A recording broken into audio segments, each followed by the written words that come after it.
দেখো, মানে তোমরা যে জায়গাতে বাস করছো, মানে ইলামবাজারে কিন্তু দেখো সেইভাবে নাট্যচর্চা এখন নেই বললেই চলে। নাট্যচর্চা এখন সেভাবে কিন্তু নেই।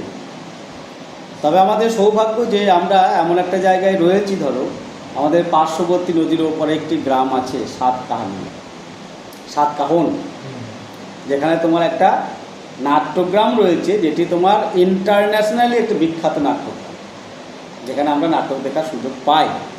দেশের এবং বিদেশেরই কিছু নাটক আমরা কিন্তু তোমরা দেখে থাকি দীর্ঘদিন ধরে।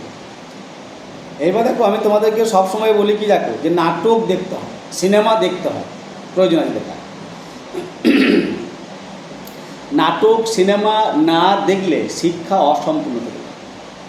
এই যে আজকে দেখো তোমরা তোমাদের সিলেবাসে দিয়েছে রাইডার্স টু দ্য সি, যে নাটকটা, নাটক দেখার অভ্যাস থাকলে কি হয়, যে মঞ্চটার বিষয়ে তোমাদেরকে কিন্তু আমাকে আর বোঝাতে হয় যে মঞ্চটা কেমন হওয়ার কথা, কেমন অ্যাকচুয়ালি হয় কি, দেখো তুমি যদি একজন দর্শক হও, নাটকের ক্ষেত্রে কি হয়, নাটকের ক্ষেত্রে সাধারণত তোমার একদিক খোলা মঞ্চ হয়, মানে তিন দিকই তোমার ঘেরা থাকে নাটকের ক্ষেত্রে। এবার তোমার দেখো কলকাতার যে নাটক রয়েছে, বা আমাদের সিউড়ির কিছু আছে, যত আমাদের তো এটা রয়েছে, এবং আমরা জিনাদার নাটক দল, ঠিক আছে, এরা কিন্তু মিউজিক এবং সিনারি এ দুটো খুব সুন্দরভাবে ব্যবহার করে, এবং সজ্জাটা ভীষণ গুরুত্বপূর্ণ। তাহলে দেখো একটা মঞ্চ, সেই মঞ্চের যে বাম দিক, আমরা যে দেখবে দুটো উইংস থাকে, বাম দিকের যে উইংস সেটা হচ্ছে বাইরে থেকে ভেতরে আসা বা ভেতর থেকে বাইরে যাওয়া, আর ডান দিকের যে উইংস সেটি হচ্ছে তোমার ঘরের ভেতর বোঝায়, ঘরের ভেতর থেকে বেরোনো বা ঘরের ভেতরে যাওয়া, ঠিক আছে। এই দুটো খুব গুরুত্বপূর্ণ, এবং যাত্রা নাটকে বুঝলে ঢোকা বেরানো ভীষণ গুরুত্বপূর্ণ। হ্যাঁ, আমাদের সাথে এখন আমরা যেহেতু নাটক করতাম, বিগত 4 বছর ধরে আমাদের এখন যাত্রা চলছে। তোরা যাত্রা দেখেছিস নিশ্চয়ই, হাটটাতে পুরোনা দেখেছিস যাত্রার পরিবেশ কেমন হয়। তো যাত্রা সাধারণত তোমার কী হয় গো, মানে যাত্রা তোমার প্রায় দেখো প্রায় 20টা দৃশ্য থাকে, 20টা। আর একাঙ্ক, এটা হচ্ছে একাঙ্ক, 1 অ্যাক্ট প্লে। আমরা যেটা পড়তে যাচ্ছি এটা হচ্ছে 1 অ্যাক্ট প্লে, মানে একটি মাত্র অঙ্ক। এই একাঙ্ক নাটক কী হয় গো, একবারে মিনিমাম 5 মিনিট থেকে তোমার 1-1.5 ঘন্টা অবধি হতে পারে। এবারে একাঙ্ক নাটকের সঙ্গে পূর্ণাঙ্গ নাটকের পার্থক্য কোথায়? পূর্ণাঙ্গ নাটক হয় কি, দীর্ঘ সময়ের। পূর্ণাঙ্গ নাটকে দেখো অনেকগুলো অঙ্ক থাকে, যার মানে কি অনেকগুলো প্লট থাকে, ঘটনা থাকে, সব ঘটনাগুলো একদিকে ঘটতে ঘটতে একটা জায়গাতে গিয়ে শেষে মিলিত হয়, তোমার ক্লাইম্যাক্সে আসে। আর একাঙ্ক নাটক কী হয় গো, সাধারণত তোমার এর যে থিম, বিষয়বস্তু, একটা মেসেজ থাকে, একটা স্ট্রং মেসেজ থাকে। সেই একাঙ্ক নাটক হয় কি, সাম্প্রতিক কোনো ঘটনাকে কেন্দ্র করে দিয়ে হয়, কোনো ঘটনার প্রতিবাদে হয়।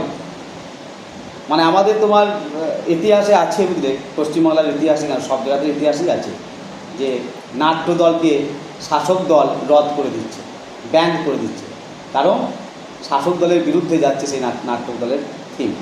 সিপিএম আমলেও হয়েছে, এই আমলে তো কোনো কথাই নাই, ঠিক আছে।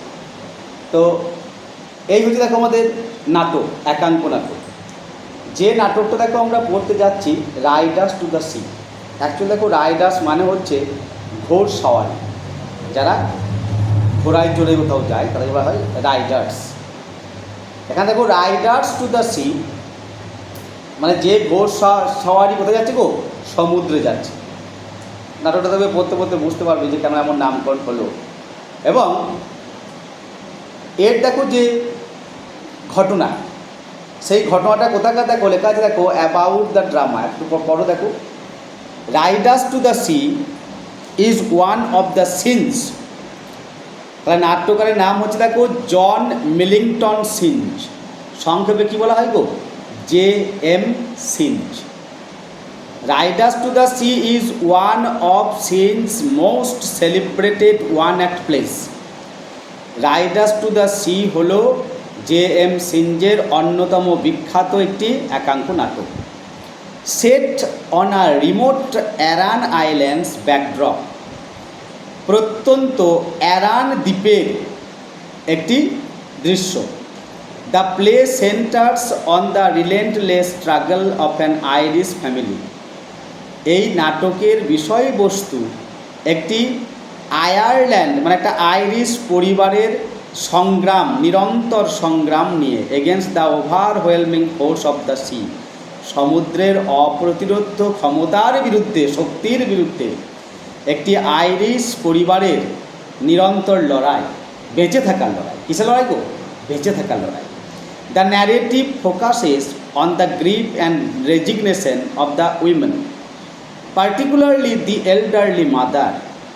এই নাটকে মূলত আলোকপাত করা হয়েছে মহিলাদের যে শোক এবং ত্যাগ, বিশেষ করে এই নাটকে সেই বৃদ্ধা মা who has already lost many of her sons to the treacherous waves, যিনি ইতিমধ্যেই তার অনেকগুলি সন্তানকে তিনি সমুদ্রে হারিয়েছেন। অনেকগুলি মানে দেখো, তার টোটাল 6টি সন্তান, মানে 6টি পুত্র, 6টি ছেলে আর 2টি মেয়ে। কেমন? 6টা ছেলের মধ্যে 5টাই সমুদ্রে ডুবে মারা গেছে। শেষ জনের এখনও বডি পাওয়া যায় না, মাইকেল, সেটা পাবো, পরীক্ষা নাটকটা পড়তে পড়তে বুঝতে পারবে। আর যে ছোটো জন বার্টলে, সে এখনও জীবিত আছে। আর 2টি বোন, ক্যাথরিন এবং নোরা, আর মায়ের নাম হচ্ছে Maurya. Through its stark poetic language, দেখো স্টার্ক মানে কি গো? কঠোর, বাস্তব বলে না? তাহলে বলছি দেখো, এই নাটকের যে কঠোর এবং বা বাস্তব এবং কাব্যিক ভাষা, and atmospheric intensity. Atmospheric intensity মানে দেখো যে একটা পরিবেশের যে প্রগাঢ়তা, মানে কোনো একটা নাটককে সুন্দরভাবে ফুটিয়ে তুলতে হলে এই নাটকের বিষয়বস্তু সমুদ্র তীরবর্তী অ্যারান আইল্যান্ড। তাহলে বাইরের পরিবেশটা কেমন হবে গো? সমুদ্রে যেমন সবসময় হাওয়া পাবে, তুমি ঢেউয়ের আওয়াজ পাবে, এই জিনিসগুলো কিন্তু থাকবে। The play explores themes of fatalism. এই নাটকটার বিষয়বস্তু হচ্ছে বিভৎসতা। The indomitable power of nature, প্রকৃতির অদম্য শক্তি। And the enduring human spirit in the face of inevitable loss, অদম্য ক্ষতির সামনে মানুষের না হারার ক্ষমতা। মানে এত দেখো, ভাবো একটা পরিবার, সেই পরিবার, তার পরিবারের যত পুরুষ সদস্য ছিল, এই যে 6 পুত্রের মধ্যে 5 পুত্রকে মৌরিয়া হারিয়েছেন, তার স্বামীকে হারিয়েছেন, শ্বশুরকে হারিয়েছেন, সব সমুদ্রেই মারা গেছে। তারপরেও এরা বেঁচে আছে, তার এদের দুঃখটা, কষ্টটা বুঝতে পারছো? এটাই হচ্ছে দেখো নাটকের বিষয়বস্তু। চরিত্রগুলো দেখো, এখানে যে পার্সন্স, অ্যাকচুয়ালি দেখো নাটকের ক্ষেত্রে আমরা কি বলি গো? আমরা বলি characters. Maurya and old women, Maurya হচ্ছেন একজন বৃদ্ধা মহিলা, বার্টলে হার সান, তার ছোট ছেলে, ক্যাথলিন হার ডটার, 20 বছর বয়স, নোরা আ ইয়ঙ্গার ডটার, ছোটো মেয়ে। তাহলে বড় মেয়ে হচ্ছে ক্যাথলিন আর ছোটো মেয়ে হচ্ছে নোরা। মেন অ্যান্ড উইমেন, কিছু দেখো নারী পুরুষের এখানে ভূমিকা আছে, শেষ দৃশ্যে মানে শেষ সময় লাগবে। An island of the West of Ireland, আয়ারল্যান্ডের পশ্চিমের একটি দ্বীপ, সেই দ্বীপের নাম আমরা অলরেডি পেলাম। কী দ্বীপ গো? না অ্যারান আইল্যান্ড। দৃশ্যটা কোথাকার দেখো, কটেজ কিচেন, একটা রান্নাঘর, সেই গরিবের তোমার দেখো কুটিরের মধ্যে রান্নাঘর যেমন হয়, উইথ নেটস, জাল আছে, অয়েল স্কিনস মানে সেই ওয়াটারপ্রুফ জামা টাইপের, স্পিনিং হুইল মানে যে চাকা ঘুরিয়ে তোমার দড়ি তৈরি করা হয়, some new board standing by the wall etcetera, দেওয়ালের গায়ে কিছু নতুন বোর্ড, যে বোর্ডগুলো দিয়ে তোমার কফিন তৈরি হয়। Cathleen a girl of about 20, Cathleen যার বয়স প্রায় 20, ফিনিশেস নিটিং কেক, যে এখন দেখো কেক তৈরি করছিল, সেটা শেষ করলো।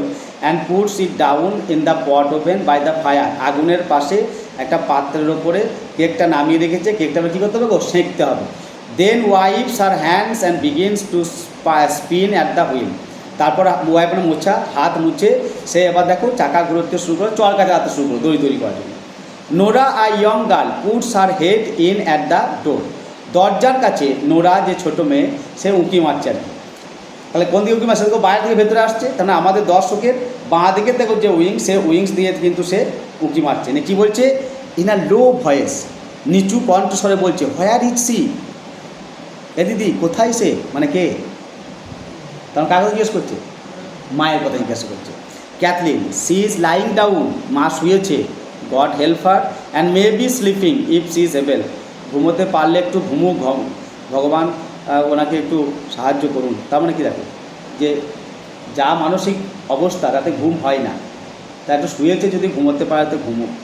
Nora comes in softly, Nora দেখো সাবধানে ভেতরে এলো, and takes a bundle from under her shawl, মানে গায়ে দেখো যে শালটা দিয়েছিল, শালের ভেতরে তোমার একটা বান্ডেল আছে, সেই বান্ডেলটাকে বের করলো। Cathleen, spinning the wheel rapidly, দ্রুত দেখো সেই চলটা ঘুরতে ঘুরতে কী বলছে, what is it you have, ওটা কী রে?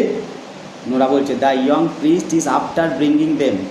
ইয়ং প্রিস্ট, দেখো এই প্রিস্ট দেখো, কিন্তু এখানে কিন্তু প্রিস্ট বলে কেউ কিন্তু অবতীর্ণ হবে না নাটকে, কিন্তু প্রিস্টের ভূমিকা ভীষণ গুরুত্বপূর্ণ, মানে ওই এলাকাতে বা এই পরিবার প্রিস্টকে ভীষণভাবে বিশ্বাস করে এবং তাকে খুব মানে। বলছে দেখো ইয়ং প্রিস্ট এই বান্ডেলটা এনে দিয়েছে। It's a shirt and a plain stocking were got off a drowned man in Donegal. Donegal দেখো অ্যারান আইল্যান্ড থেকে বহু দূরে, বলছে সেখানে একটি মৃত মানুষের শার্ট এবং স্টকিং মানে মোজা, সেগুলো আমাকে দিয়েছে। Cathleen stops her wheel with a sudden movement and leans out to listen. Cathleen দেখো হঠাৎ করে দেখো সে চাকা ঘোরানো বা চলকা ঘোরানোটা বন্ধ করে দিয়ে একটু হেলান দিয়ে শুনছে। কি? Nora, we have to find out if it's Michael's there, আমাদেরকে দেখতে হবে যে এই শার্ট এবং স্টকিং এই দুটো মাইকেলের বটে কিনা। Sometime herself will be down looking by the sea, মা তো মাঝে মাঝেই সমুদ্রে যায় দেখতে যে মাইকেলের দেহটা ভেসে এসেছে কিনা। কি বুঝতে পারছো? একজন মা তার মৃত সন্তানের দেহ ভেসে আসছে কিনা দেখতে হচ্ছে। Cathleen, how would they be Michael's? Nora, আচ্ছা নোরা এগুলো মাইকেলের কী করে হবে রে? How would he go the length of that way to the far north, এত দূর উত্তরে সে যাবে কী করে? অত দূর ডনিগল যাবে না তো। Nora, the young priest says he is known the like of it, না রে দিদি, ইয়ং প্রিস্ট বলছিলেন যে এরকম হয়। If it's Michael's there says he, উনি বলেছেন যদি এগুলো মাইকেলের হয়, you can tell herself is got a clean burial by the grace of God, তাহলে আমি যেন মাকে বলে দিই যে তার সুন্দরভাবে কবরস্থ করা হয়েছে, তাকে কবর দেওয়া হয়েছে। And if they are not his, আর যদি এগুলো তার না হয়, let no one say a word about them, বলছে দেখো তাহলে এইগুলো নিয়ে কাউকে কিছু বলার দরকার নেই।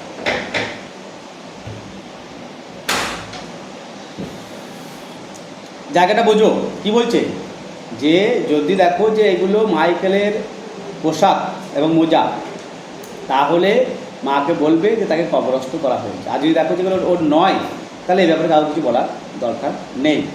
For she will getting her death says he with crying and lamenting, কারণ দেহের খবর না পেলে কেঁদে কেঁদে উনি হয়তো মারাই যাবেন। The door which Nora half closed is blown open by a gust of wind, বাঁদিকে দেখো দরজাটা অর্ধেক খোলা ছিল, একটা তোমার হালকা তোমার কী বলে গো, যে দমকা বাতাস এসে দম করে খুলে দিল পুরোটা। এগুলো নাটকীয় মুহূর্ত, বুঝতে পারলে তো, এইখানে তো নাটক। ক্যাথলিন, লুকিং আউট অ্যাংশাসলি, একটু উদ্বিগ্নভাবে বাইরের দিকে তাকিয়ে, did you ask him would he stop Bartley going this day with the horses to the Galway fair? হ্যাঁ রে, তা তুই প্রিস্টকে কি বলেছিস যে বার্টলেকে আজকে ঘোড়া নিয়ে গলওয়ে ফেয়ারে যেন না যায়? বুঝতে গেল, মানে গলওয়ে ফেয়ার যাবে ঘোড়ার ব্যবসা করতে, বুঝলে? তা গলওয়ে ফেয়ার যেন আজকে না যায় বার্টলে, এটা প্রিস্টকে বলেছিস বলার জন্য? নোরা বলছে, আই ওন্ট স্টপ হিম সেজ হি, বলছে ওনাকে বলেছিলাম, উনি বললেন যে আমি ওকে থামাতে পারবো না। But let you not be afraid, কিন্তু তোমরা ভয় পেও না।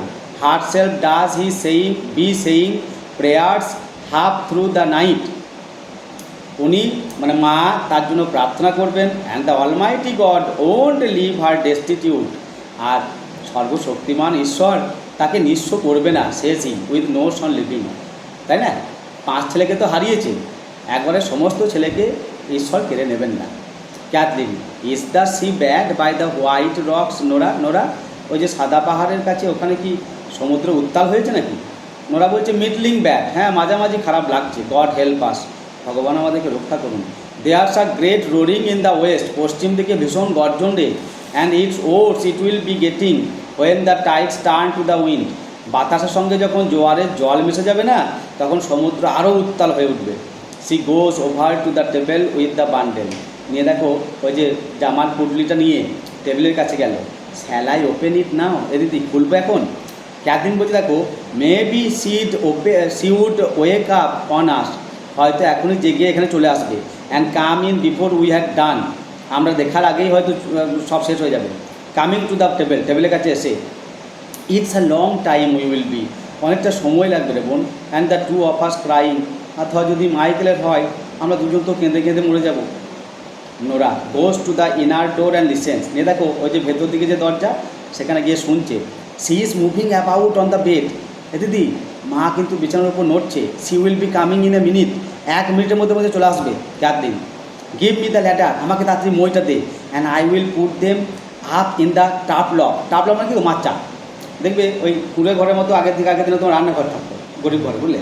একটা মাচার মতো কথা থাকতো, মাচার উপরে কাঠ ফাটা থাকতো। বলছে মাচার উপরে তুলে দেবো। The way she won't know of them at all, তাহলে মা কিন্তু জানতে পারবে না। And maybe when the tide turn she will be going down to see would he be floating from the east. তারপর যখন জোয়ারের জল আসবে তখন দেখবি মা দেখবি ওই সমুদ্রে যাবে দেখতে, মাইকেলের দেহটা ভেসে আসবে না, তখন সেই সময় আমরা দেখে নেব। এবং থাকে।